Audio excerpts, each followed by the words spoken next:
Hello and welcome back to another video. In today's video, I'll be reviewing my custom LEGO Transformers 2007 Barricade. But before I get into that, please remember to like, comment and subscribe if you want to see more weekly LEGO Transformers, as it would really help out the channel. I'd also like to mention that this guy is more based on the old 2007 Deluxe toy than he is the movie version, but that will become more apparent in robot mode. So, for some other details of this car. So obviously there's no police logo on the side of the white door. That's because at this scale, without using a printed piece or a sticker, I just don't think that would be possible. Especially because this panel has to be quite thin for how he transforms. And here you can see the taillights at the back. Even though there's a slight gap, I think the back actually looks quite good. And here's the light bar. I did want to get these flat, clear pieces, but I couldn't find any, and I don't think it looks that bad. I also think the front of the car does look quite good, with these kind of bull bar pieces, and the entire silhouette does look good. And here's the other side of the light bar. I did want to get the window piece with flat tiles, however I didn't have any in that colour, so I decided just to leave it like that. And speaking of the old 2007 Deluxe, here he is compared to that figure. And for the most part, except the headlights, which on the toy are more square, where I've used circle pieces, I think he does look quite good, and here even the rear end does look quite accurate to the figure. Even though the car has slightly bloated proportions, I still think it looks very good compared to the toy. And here he is with a Legacy Datsun, specifically the Silver Streak variant.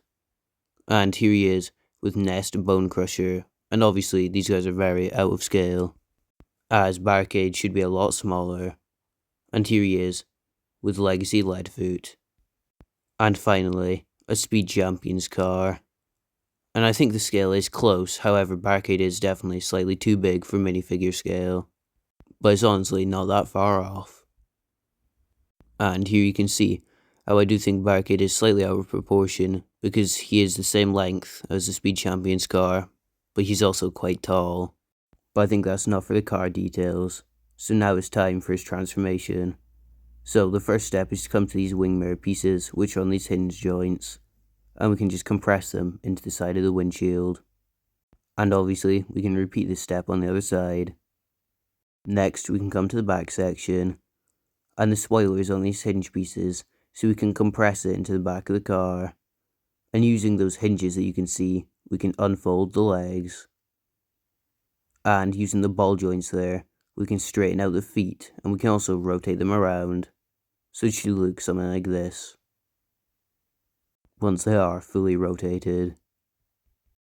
Now we can take these hinges, and we can fold the roof of the car up. So it should be sticking straight up like this, now that that step is done. And we can also unclip these pieces, so it should look something like that. The reason I had to clip them is just for more vehicle mode stability. And now the arms are on these double hinge joints, so we can't just fold them out like that.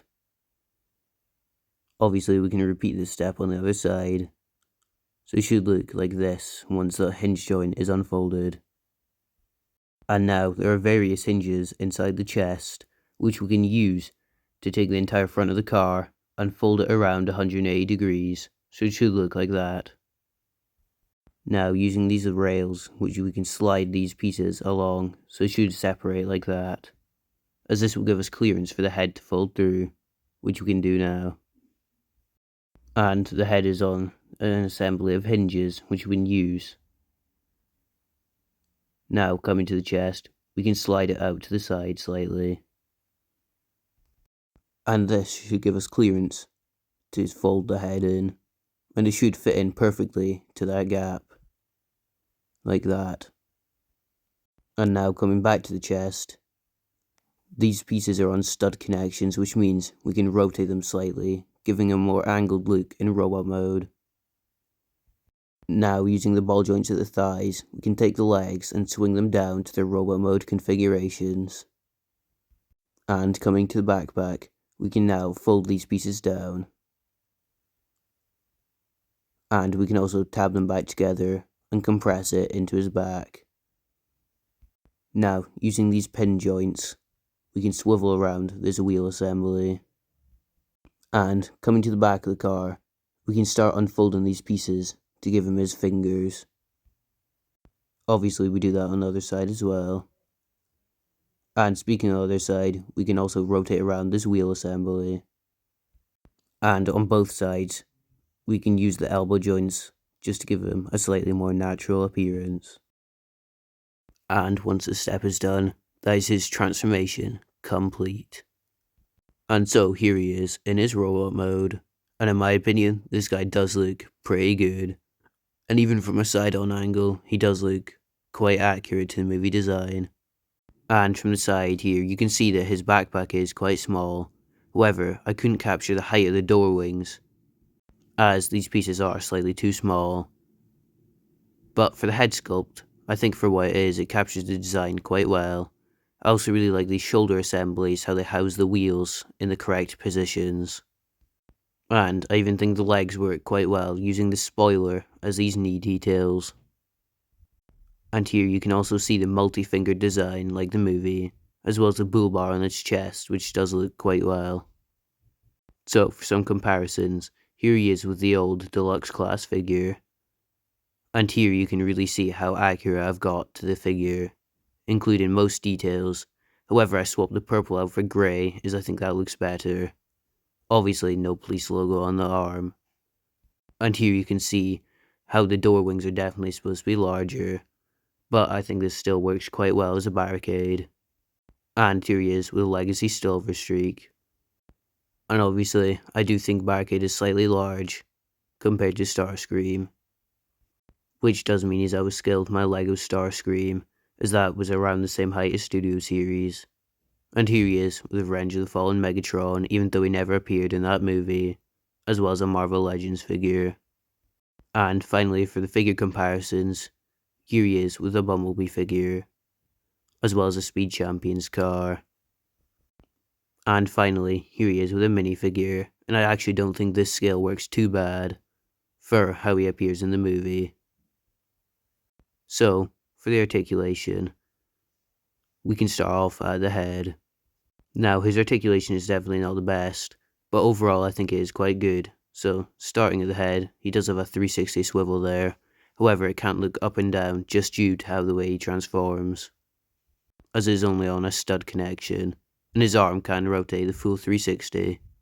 However, it can only go out to the side slightly just due to the front tire section bumping into his shoulder joint. But it can bend full 45-degree elbow. I don't even know why I said 45, I meant 90. But his fingers can also open and close. And his legs can bend all the way backwards as well as forwards at the ball joints. He also has a 90-degree knee bend as well as ball joints at the ankles. Obviously his legs can go further, but the ankles can't, so there's not really much point going past there.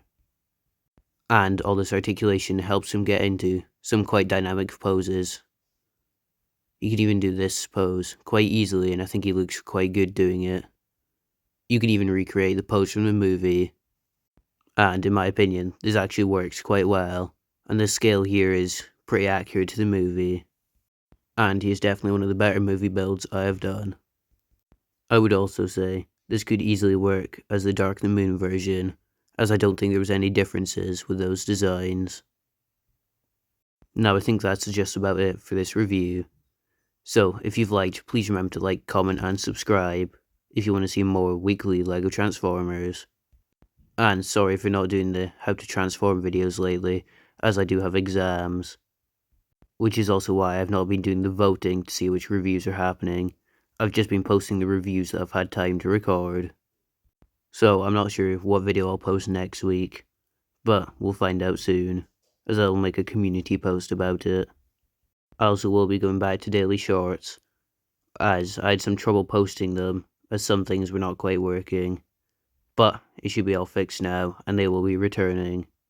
But please let me know in the comments down below what figures you would like me to try to replicate in LEGO. I'd also like to give a big shout out to Mando. He'll probably comment on this video, so I'll pin that comment, as unfortunately I forgot to give a shout out in the last video when I told him I would. So sorry about forgetting that shout out. But anyways, I think that just wraps up this review. So please have a great week, and I'll see everybody next week for another LEGO Transformer.